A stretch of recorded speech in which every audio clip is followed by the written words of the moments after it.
On a humid midnight in Lagos, a man dressed in rags walked straight into a billionaire's celebration and attacked him.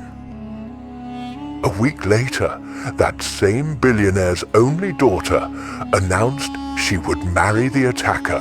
What could possibly bind a beggar and a tycoon so tightly that even bloodlines couldn't break it? Tonight, we uncover a 20-year secret of love, betrayal and justice. Chief Adebanjo Afolayan, 63, was Lagos's king of steel and shipping.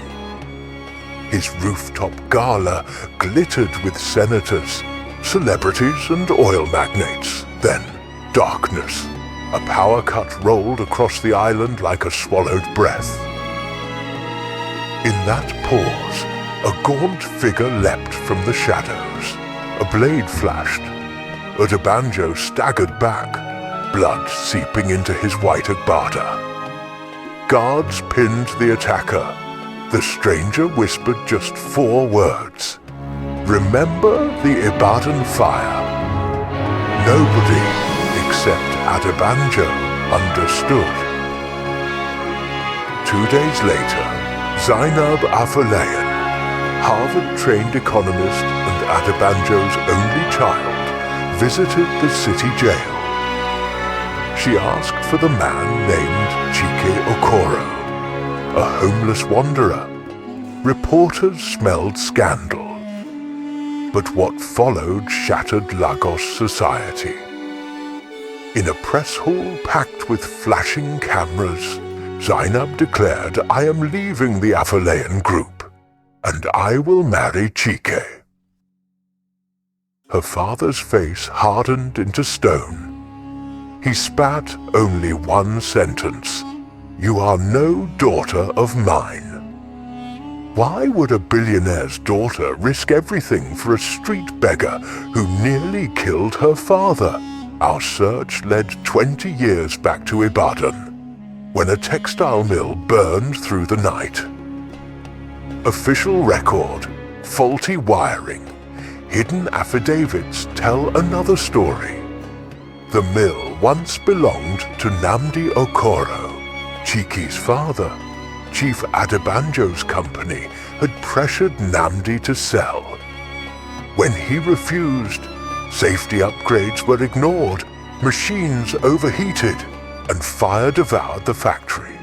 Nnamdi died saving workers. His wife perished soon after. Chike, then 10, vanished into the streets of Lagos, growing up with nothing but a memory of smoke and a vow. One day, the Afolayans will remember, months before the attack, Zainab uncovered the old court files while researching a workers' welfare bill. Love bloomed from shared grief and a need for truth. In a private chamber of the Afolayan estate, Zainab and Chike confronted Chief Adebanjo. Rain hammered the tin roof as memories clawed to the surface. Adebanjo's voice cracked. "I never wanted death, only expansion." Chike stood tall, eyes blazing.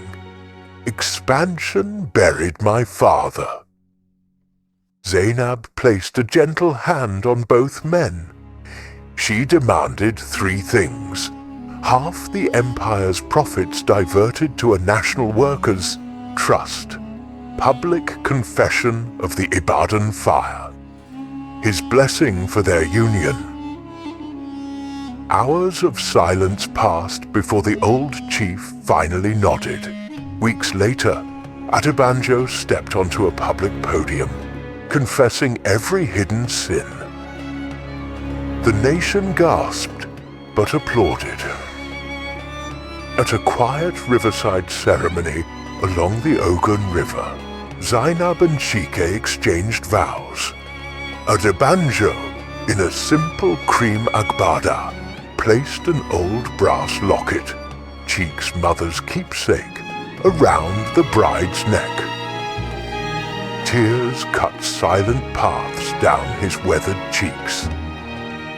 Chike whispered, "Justice is not revenge. Justice is memory." Power built on pain must one day bow to truth. Some call Zainab's choice reckless. Others call it redemption. What do you call it? Strength or surrender? Share this story and tell me in the comments. When love and justice collide, which should lead the heart? This is Tales Globe, where Africa's stories breathe fire and light.